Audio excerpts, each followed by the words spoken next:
ಕೆಲ ದಿನಗಳ ಹಿಂದೆ ಸಾಮಾಜಿಕ ಜಾಲತಾಣದಲ್ಲಿ ಒಂದು ವಿಡಿಯೋ ವೈರಲ್ ಆಗ್ತಾ ಇದ್ದದನ್ನು ನಾವು ನೋಡಿದ್ವಿ. ಮೂಡಬಿದರೆ ಸಮೀಪದ ಇರುವೈಲಿನಲ್ಲಿ ಮನೆಯೊಂದು ಹಿಂಭಾಗದಿಂದ ಅರ್ಧಕ್ಕರ್ಧ ಮನೆಯೇ ಕುಸಿದು ಬೀಳುವಂತಹ ಒಂದು ದೃಶ್ಯ ನೋಡಿದವರು ಬಹಳಷ್ಟು ಬೇಸರ ಪಟ್ಟಿದ್ರು. ನಾವು ವಾಸಿಸ್ತಾ ಇದ್ದಂತಹ ಮನೆ ಈ ರೀತಿ ಕಣ್ಣಾರೆ ಕುಸಿದು ಹೋಗೋದನ್ನು ಯಾರೂ ಕೂಡ ನೋಡೋದಕ್ಕೆ ಬಯಸೋದಿಲ್ಲ. ಅಂತಹ ಸನ್ನಿವೇಶ ಎಲ್ಲಿಯೂ ಬಾರದಿರಲಿ ಅನ್ನುವಂಥ ಒಂದು ಪ್ರಾರ್ಥನೆಯನ್ನು ಮಾಡ್ಕೊಂಡಿದ್ರು. ಆದರೆ ನಾವು ಪುತ್ತೂರು ನಗರಸಭೆಯ ವ್ಯಾಪ್ತಿಯನ್ನು ಗಮನಿಸಿದರೆ ಕೆಲವೊಂದು ಪ್ರದೇಶಗಳು ಈಗ ಅಂತಹದೇ ಒಂದು ಅಪಾಯವನ್ನು ಎದುರಿಸ್ತಾ ಇದೆ. ಮಾತ್ರವಲ್ಲ, ನಗರಸಭೆ ವ್ಯಾಪ್ತಿಯ ಹೆಬ್ಬಾರ ಬೈಲಿನಲ್ಲಿ 2 ಮನೆಗಳು ಅದೇ ರೀತಿಯ ಪರಿಸ್ಥಿತಿಯನ್ನು ಎದುರಿಸ್ತಾ ಇದೆ. ನಾವೀಗ ಸ್ಥಳದಲ್ಲಿದ್ದೇವೆ. ಇಲ್ಲಿನ 2 ಮನೆಗಳು, ಒಂದು ಮನೆಯ ಮಾಲಕರ ಹೆಸರು ಜಾರ್ಜ್ ಅನ್ನುವಂಥದ್ದು, ಅದರ ಪಕ್ಕದಲ್ಲೇ ಇನ್ನೊಂದು ಮನೆ ಇದೆ. ಆ ಮನೆಯ ಮಾಲಕರ ಹೆಸರು ಶರೀಫ್ ಅನ್ನುವಂಥದ್ದು. ಅವರ ಮನೆಯ ಹಿಂಭಾಗದಲ್ಲಿ ದೊಡ್ಡ ಧರೆ ಇದೆ ಅನ್ನುವಂಥದ್ದು. ಆದರೆ ಇವರು ಮನೆಯನ್ನು ಕಟ್ಟಿದಂಥ ಸಂದರ್ಭದಲ್ಲಿ ಇಲ್ಲಿ ದೊಡ್ಡ ಧರೆ ಇರಲಿಲ್ಲ, ಸ್ವಲ್ಪ ಜಾಗ ಇತ್ತು, ಅಲ್ಲಿಂದ ಕೆಳಗಡೆ ಇಳಿಯುವಂತಹ ಒಂದು ಅವಕಾಶಗಳು ಕೂಡ ಇತ್ತು. ಆದರೆ ಈಗ ನಾವು ಪರಿಸ್ಥಿತಿಯನ್ನು ನೋಡ್ತಾ ಇದ್ದೇವೆ. ಇದನ್ನು ನೋಡಿದರೆ ಎಂತಹವರ ಎದೆ ಕೂಡ ಒಮ್ಮೆ ಜಲ್ ಎನ್ನುತ್ತೆ. ಯಾಕಂತ ಹೇಳಿದರೆ ಅಲ್ಲಿ ನೋಡಬಹುದು ಮನೆಯ ಪಂಚಾಂಗ ಏನಿದೆ ಅದರ ತಳಭಾಗವೇ ಸಂಪೂರ್ಣವಾಗಿ ಕುಸಿದುಕೊಂಡು ಹೋಗಿದೆ. ಈಗಾಗಲೇ ಧರೆ ಜರಿದಿದೆ ಅನ್ನುವಂಥದ್ದು. 3-4 ವರ್ಷದ ಹಿಂದೆ ಇದೇ ರೀತಿ ಆಗಿತ್ತು. ಸ್ವಲ್ಪ ಭಾಗ ಮಣ್ಣು ಕುಸಿದು ಹೋಗಿತ್ತು. ಆಗ ಮನೆಗೆ ಆಧಾರವಾಗಿ ನಾವಲ್ಲಿ ಪಿಲ್ಲರನ್ನು ಹಾಕಿದ್ದೆವು ಅನ್ನುವಂತಹ ಮಾಹಿತಿಯನ್ನು ಅವರು ಕೊಟ್ಟಿದ್ದಾರೆ ಮನೆಯವರು. ಆದರೆ ಈಗ ಪಿಲ್ಲರ್ ಕೂಡ ಅಪಾಯದಲ್ಲಿದೆ. ಆಧಾರಕ್ಕಾಗಿ ಕೊಟ್ಟಿದ್ದಂತಹ ಪಿಲ್ಲರ್ ಕೂಡ ಅಲ್ಲಿ ನೇತಾಡ್ತಾ ಇರುವಂಥದ್ದನ್ನು ನೋಡಬಹುದು. ಇನ್ನೇನು ಸ್ವಲ್ಪ ಮಳೆ ಬಂದರೆ ಅದು ಕೂಡ ದರಶಾಹಿಯಾಗುತ್ತೆ. ಕೇವಲ ಈಗ 1-2 ಪಿಲ್ಲರ್ನ ಆಧಾರದಲ್ಲಿ 2 ಮನೆಗಳು ನಿಂತಿದೆ ಅನ್ನುವಂಥದ್ದು. ಸೊ ಇದನ್ನು ಗಮನಿಸಿದರೆ ನಿರಂತರವಾಗಿ ಮಳೆ ಬಂದರೆ, ನಿರಂತರವಾಗಿ ಮಣ್ಣು ಸಡಿಲಗೊಂಡ್ರೆ ಇದು ಸಂಪೂರ್ಣವಾಗಿ ಕುಸಿದು ಹೋಗುವಂತಹ ಆತಂಕ. ಆ ಭಾಗದಲ್ಲಿ ಕೆಳಗೆ ನೋಡಬಹುದು ನೀವು, ಸಣ್ಣ ತೊರೆ ಹರಿತಾ ಇದೆ, ನೀರು ರಭಸದಿಂದ ಹರಿತಾ ಇದೆ. ಸೊ ಅದರ ಪರಿಣಾಮವಾಗಿ ನಿರಂತರವಾಗಿ ಈ ಭಾಗದಲ್ಲಿ ಭೂಕುಸಿತ ಆಗಿದೆ. ಇಲ್ಲೊಂದು ಮರ ಇತ್ತು, ಅದು ಕೂಡ ದಾರಾಶಾಹಿ ಆಗಿದೆ ಅನ್ನುವಂಥದ್ದು. ಇಲ್ಲಿ ಧರೆ ಕುಸಿತಾ ಇರುವಂಥದ್ದನ್ನು ನಾವು ನೋಡಬಹುದು. ಅಂದರೆ ಹಂತ ಹಂತವಾಗಿ ಇಲ್ಲಿ ಬರೆ ಅಥವಾ ಧರೆ ಜರಿದುಕೊಂಡು ಬಂದು ಇಲ್ಲಿ ನೀರಿನ ಟ್ಯಾಂಕ್ ಕೂಡ ಜರಿದುಕೊಂಡು ಹೋಗಿರುವಂಥದ್ದನ್ನು ನೀವು ನೋಡಬಹುದು. ಅಲ್ಲಿ ಕುಸಿದಿದೆ, ನಡುವಲ್ಲಿ ಸಿಲುಕಿಕೊಂಡಿದೆ. ಸೊ ಸಾಕಷ್ಟು ಸಮಸ್ಯೆಗಳಿದೆ ಅನ್ನುವಂಥದ್ದು. ಸೊ ಈ ನೆಲೆಯಲ್ಲಿ ಈಗ ಸ್ಥಳವನ್ನು ಪರಿಶೀಲನೆ ಮಾಡೋದಕ್ಕೆ ಮನೆಯವರು ಮಾಹಿತಿಯನ್ನು ಕೊಟ್ಟಿದ್ರು. ಒಂದು ಮನೆಯಲ್ಲಿ ಆ ಮನೆಯ ಮಾಲಕರು ಯಾರು ಕೂಡ ಇರಲಿಲ್ಲ. ಇನ್ನೊಂದು ಮನೆಯಲ್ಲಿದ್ದವರು ಈ ಬಗ್ಗೆ ಸ್ಥಳೀಯ ನಗರಸಭಾ ಸದಸ್ಯರಿಗೆ ಮಾಹಿತಿಯನ್ನು ಕೊಟ್ಟಿದ್ರು. ನಗರಸಭಾ ಅಧ್ಯಕ್ಷರಿಗೆ ಕೂಡ ಮಾಹಿತಿ ಕೊಡುವಂಥ ಕೆಲಸವನ್ನು ಮಾಡಿದ್ದಾರೆ. ಸೊ ಈಗ ಅವರು ಬಂದು ಸ್ಥಳವನ್ನು ಪರಿಶೀಲನೆ ಮಾಡಿದ್ದಾರೆ. ಹಾಗಿದ್ರೆ ಈಗ ಮನೆಯ ಪರಿಸ್ಥಿತಿ ಏನಾಗಿದೆ, ಎಷ್ಟು ಸಮಸ್ಯೆ ಉಂಟು, ಕೇಳೋಣ ಮನೆಯ ಮಾಲಕರ ಹತ್ರ. ಈ ಬಗ್ಗೆ ಈಗ ಮನೆಯ ಮಾಲಕರಿದ್ದಾರೆ, ಅವರಿಂದ ಒಂದಷ್ಟು ಮಾಹಿತಿಯನ್ನು ತಿಳಿಯೋಣ. ಯಾವಾಗ ಆಯಿತು, ಹೇಗಾಯಿತು ಅನ್ನುವಂಥದ್ದು. ನಮಸ್ತೆ. ನಮಸ್ತೆ ಸರ್. ನಿಮ್ಮ ಹೆಸರು ಸರ್? ನನ್ನ ಹೆಸರು ಜಾರ್ಜ್ ಅಂತ. ಈಗ ಒಂದು 3 ವರ್ಷ ಹಿಂದೆ ಒಂದ್ಸಲ ಮಳೆ ಬಂದಾಗ ಈ ತರ ಅದು ಕೆಳಗೆ ಹೋದಾಗ ನಾವು ಒಂದು 4 ಪಿಲ್ಲರ್ ಕೊಟ್ಟು ಅದನ್ನು ಸ್ವಲ್ಪ ಸರಿ ಮಾಡಿದ್ದೇವೆ. ಆವಾಗ ಈಗ 1 ವಾರದಿಂದ ಕಂಟಿನ್ಯೂಸ್ ಮಳೆ ಆಗೋದ್ರಿಂದಾಗಿ ನಮ್ಮ ಪಿಲ್ಲರ್ ಹೋಗಿದೆ. ಇನ್ನು ಅದರ ಪರಿಸ್ಥಿತಿ ಹಾಗಿದೆ, ಯಾವಾಗ ಕೆಳಗೆ ಬೀಳ್ಬೋದು ಅಂತ ಗೊತ್ತಿಲ್ಲ. ಯಾವಾಗ ಇದು ಕೆಳಗೆ ಕುಸಿಯೋದಿಕ್ಕೆ ಆರಂಭ ಆಯಿತು? ಅದು ನಿನ್ನೆ ನಾವು ಗಮನಿಸೋದು. ಮೊನ್ನೆಯಿಂದ ಅದು ಇಡೀ ಭೂಮಿಯೇ ಕೆಳಗೆ ಹೋಗ್ತಾ ಇದೆ. ಅಲ್ಲಿ ಒಂದು ಮರ ಇತ್ತು ಸರ್, ನೋಡಿ, ಅದು ಆ ಮರ ಮೇಲೆ ಇತ್ತು. ಈಗ ಏನಾಗಿದೆ ಅಂದ್ರೆ ಮಳೆ ಬಂದಾಗ ಅದು ಇಡೀ ಭೂಮಿಯೇ ಕೆಳಗೆ ಹೋಗ್ತಾ ಇದೆ. ಅದಕ್ಕೆ ಏನ್ ಮಾಡ್ಬೇಕಂದ್ರೆ ಗೊತ್ತಾಗ್ತಾ ಇಲ್ಲ. ಅದಕ್ಕೆ ನಾವು ಸರ್ ಹತ್ರ ಎಲ್ಲ ಮೊನ್ನೆ ಎಲ್ಲ ಕಂಪ್ಲೇಂಟ್ ಎಲ್ಲ ಕೊಟ್ಟು ಈಗ ಅವ್ರು ನೋಡ್ಲಿಕ್ಕೆ ಬಂದಿದ್ದಾರೆ. ಏನಾದ್ರು ಮಾಡುವ ಅಂತ ಭರವಸೆ ಕೊಟ್ಟಿದ್ದಾರೆ. ಅಂದ್ರೆ ಪಿಲ್ಲರ್ ಹೋಗಿದೆ, ಪಿಲ್ಲರ್ ಹೋಗಿದೆ, ಒಂದು ಪಿಲ್ಲರ್ ಕೊಟ್ಟದ್ದು ಹೋಗಿದೆ. 4 ಪಿಲ್ಲರ್ ನಾವು 4 ವರ್ಷ ಹಿಂದೆ ಕೊಟ್ಟದ್ದು, ಅದ್ರಲ್ಲಿ ಒಂದು ಪಿಲ್ಲರ್ ಎದ್ದು ಹೋಗಿದೆ. ಇನ್ನು ಈಗಿರುವುದು ಅದು ಬರೀ 3 ಪಿಲ್ಲರ್ ಅಲ್ಲಿ ಇದೆ. ಅದು ಪಿಲ್ಲರ್ ಹೋದ್ರೆ ಮನೆ ಕೆಳಗೆ ಬೀಳೋ ಪರಿಸ್ಥಿತಿಯಲ್ಲಿ ಇದೆ ಸರ್. ಅಂದ್ರೆ ಮನೆ ಹಿಂದೆ ಜಾಗ ಇತ್ತ ಅಥವಾ ಬರೀ ಎಲ್ಲ ಕುಸಿದು ಹೋಗಿತ್ತು? ಇಲ್ಲ, ಅದು ಕುಸಿದು ಹೋಗಿದೆ ಫುಲ್. ಹಿಂದೆ ಅದು ಫುಲ್ ಕುಸಿದು ಹೋಗಿದೆ. ಈಗ ನಮ್ಗೆ ಅಲ್ಲಿ ಒಂದು ಬೀಮ್ ಇದೆ, ಬೀಮಿಗೆ 2 ಪಿಲ್ಲರ್ ಕೊಟ್ಟಿದ್ದೇವೆ. ಆ ಬೀಮಲ್ಲೇ ನಿಂತ್ಕೊಂಡಿದೆ ಅದು. ಅಂದ್ರೆ ಮನೆ ನಿರ್ಮಾಣ ಮಾಡಿದಂತ ಸಂದರ್ಭದಲ್ಲಿ ಇಲ್ಲಿ ಭೂಭಾಗದ ಪರಿಸ್ಥಿತಿ ಹೇಗಿತ್ತು? ಇಲ್ಲ, ಆವಾಗ ಅಂದ್ರೆ ಒಂದು 3 ಫೀಟ್ ಕೆಳಗೆ ಇತ್ತು ಜಾಗ.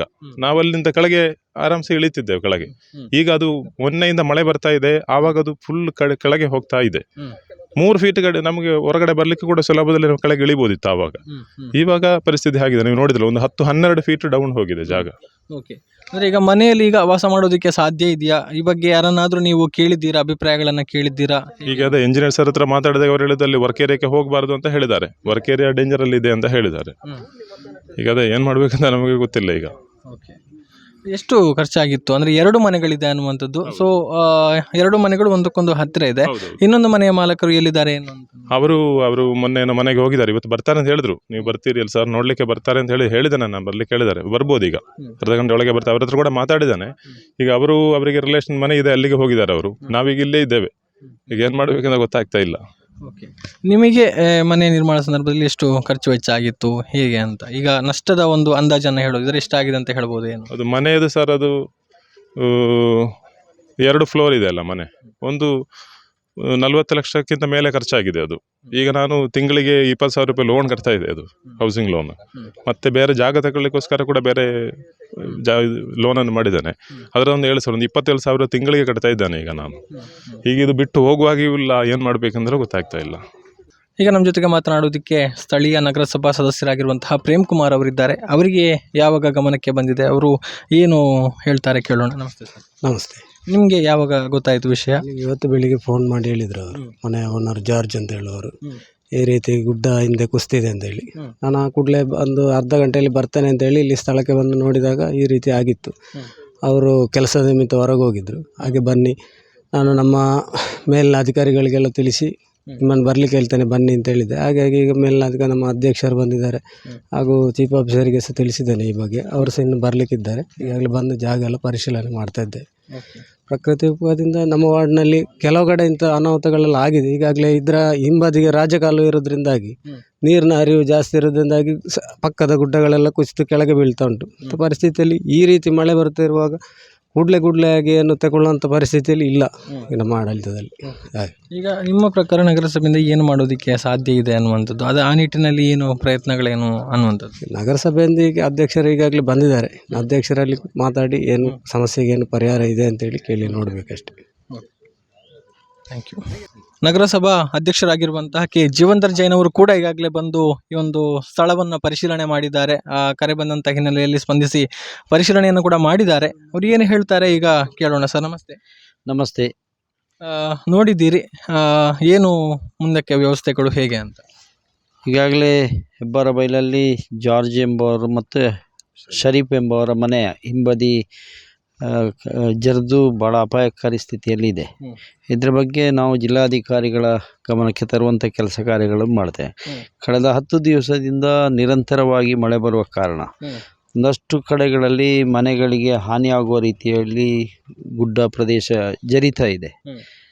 ಎಲ್ಲ ಕಡೆ ನಗರಸಭೆಯ ಸಿಬ್ಬಂದಿಗಳು ಸದಸ್ಯರು, ಆ ಭಾಗದ ಸದಸ್ಯರು ಸಕ್ರಿಯವಾಗಿ ಭಾಗವಹಿಸಿ ಅದರ ಬಗ್ಗೆ ದಾಖಲೆಗಳನ್ನು ಪರಿಶೀಲಿಸಿಕೊಂಡು ಮಾಹಿತಿಯನ್ನು ಸಂಗ್ರಹ ಮಾಡ್ತಾ ಇದ್ದಾರೆ. ಮುಂದಿನ ಎಲ್ಲ ಎಲ್ಲೆಲ್ಲಿ ಹಾನಿಯಾಗಿದೆ ಅದರ ಬಗ್ಗೆ ಎಲ್ಲ ರಿಪೋರ್ಟ್ಗಳನ್ನು ತಗೊಂಡು ಸಭೆಯಲ್ಲಿಟ್ಟು ಜಿಲ್ಲಾಧಿಕಾರಿಗಳ ಗಮನಕ್ಕೆ ತಂದು ಎಲ್ಲೆಲ್ಲಿ ಏನೇನು ಕ್ರಮ ತಗೊಳ್ಬೋದು ಅದನ್ನು ತಗೊಳ್ಳುವ ಬಗ್ಗೆ ನಗರಸಭೆ ಚಿಂತನೆಯನ್ನು ಮಾಡ್ತಾ ಇದೆ. ಓಕೆ. ಈಗ ನೀವು ಗಮನಿಸಿದ ಹಾಗೆ ನಗರಸಭೆ ವ್ಯಾಪ್ತಿಯಲ್ಲಿ ಅಂದರೆ ಮಳೆಯ ಯಾವಾಗ ಬರುತ್ತೆ, ಎಷ್ಟು ಪ್ರಮಾಣದಲ್ಲಿ ಬರುತ್ತೆ ಅನ್ನುವಂಥದ್ದನ್ನು ನಾವು ನಿಖರವಾಗಿ ಅಂದಾಜು ಮಾಡೋದಕ್ಕೆ ಸಾಧ್ಯ ಇಲ್ಲ. ಆದರೆ ಈಗ ಸದ್ಯಕ್ಕೆ ನೀವು ಈ ಭಾಗದವರೇ ಆಗಿರುವ ಕಾರಣ ನಿಮಗೆ ಇಲ್ಲಿನ ಸ್ಥಳೀಯ ಭೂಭಾಗದ ಒಂದು ಪರಿಚಯ ಇರುತ್ತೆ. ನೀವು ಗಮನಿಸಿದ ಹಾಗೆ ಪುತ್ತೂರು ನಗರಸಭೆ ವ್ಯಾಪ್ತಿಯಲ್ಲಿ ಇಂತಹ ಒಂದು ಅಪಾಯ ಎದುರಾಗಬಹುದಾದಂತಹ ಜಾಗಗಳು ಎಷ್ಟಿದೆ ಮತ್ತು ಅದರ ಬಗ್ಗೆ ಹೇಳೋದಿದ್ರೆ? ಈಗಾಗಲೇ ನಾವು ನೋಡಿದ ಪ್ರಕಾರ ಮಚ್ಚಿಮಲೆ, ಬುಳ್ಳಾಣ, ಮೊಟ್ಟೆತಡ್ಕ, ಹೆಬ್ಬಾರ ಬೈಲು, ಸೀಟಿಗುಡ್ಡೆ, ಬೇರೆ ಬೇರೆ ಕಡೆಗಳಲ್ಲಿ ಇಂಥ ಅಪಾಯಕಾರಿ ಸ್ಥಿತಿಗಳು ಉದ್ಭವ ಆಗ್ತಾ ಇದೆ.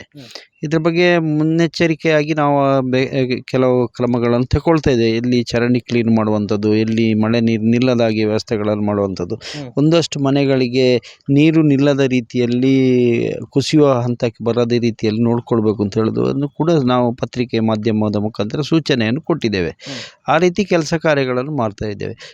ನಿರಂತರವಾಗಿ ನಾವು ನಗರಸಭಾ ಸದಸ್ಯರು ಮತ್ತು ನಗರಸಭಾ ಸಿಬ್ಬಂದಿಗಳು ಒಟ್ಟಾಗಿ ಒಂದು ನಿರ್ವಹಣಾ ತಂಡ, ಪ್ರಕೃತಿ ವಿಕೋಪ ನಿರ್ವಹಣಾ ತಂಡವನ್ನು ರಚಿಸಿಕೊಂಡು ಎಲ್ಲೆಲ್ಲಿ ಇಂತಹ ಸಮಸ್ಯೆಗಳು ಬಂದಾಗ ಅಲ್ಲಿಗೆ ಭೇಟಿ ಕೊಟ್ಟು ಜನರಿಗೆ ಧೈರ್ಯ ತುಂಬುವಂಥ ಕೆಲಸವನ್ನು ಮಾಡ್ತಾ ಇದೆ. ಮುಂದೆ ಶಾಸಕರ ಮುಖೇನ ಒಂದಷ್ಟು ಎಲ್ಲೆಲ್ಲಿ ಪರಿಹಾರಗಳನ್ನು ಒದಗಿಸಿಕೊಳ್ಬೇಕು ಅಂತ ಕೂಡ ನಾವು ಶಾಸಕರ ಮುಖಾಂತರ ಮಾತಾಡಿಕೊಂಡು ತೀರ್ಮಾನವನ್ನು ತಗೊಳ್ಳಿಕ್ಕಿದೆ. ಓಕೆ.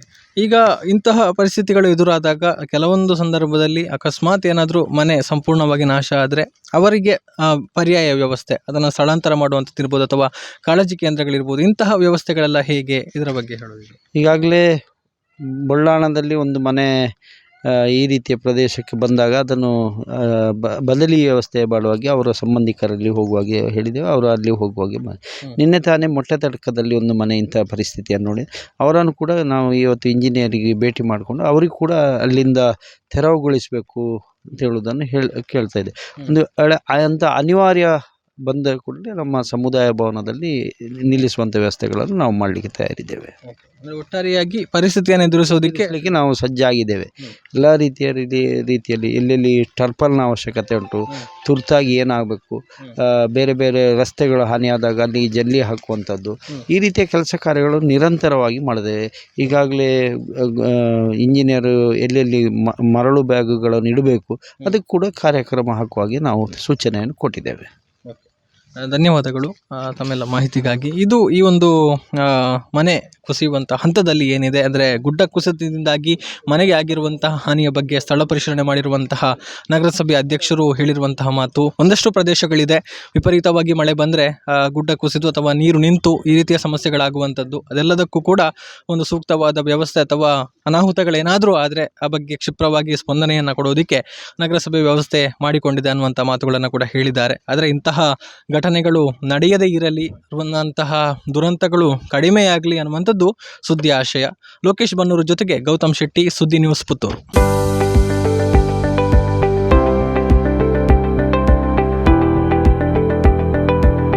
ವಿಶ್ವವಿದ್ಯಾನಿಲಯದಿಂದ ಸತತ ಪ್ರಥಮ ರ್ಯಾಂಕ್ಗಳನ್ನು ಪಡೆದುಕೊಂಡ ಪುತ್ತೂರಿನ ಪ್ರಥಮ ಡಿಸೈನ್ ಕಾಲೇಜ್ ಹಾಗೂ ಪುತ್ತೂರಿನ ಏಕೈಕ aviation and hospitality management college Akshaya. Jayant Nadubailu ಅವರ ನೇತೃತ್ವದ ಕಾಲೇಜಿನಲ್ಲಿ 3 ವರ್ಷದ BCom with aviation and hospitality management, BSc fashion and apparel design, 2 ವರ್ಷದ ಡಿಪ್ಲೊಮಾ ಇನ್ ಫ್ಯಾಷನ್ ಡಿಸೈನ್, 3 ವರ್ಷದ BSc interior design and decoration, 2 ವರ್ಷದ ಡಿಪ್ಲೊಮಾ ಇನ್ ಇಂಟೀರಿಯರ್ ಡಿಸೈನ್ ಕೋರ್ಸ್ಗಳು ಲಭ್ಯ.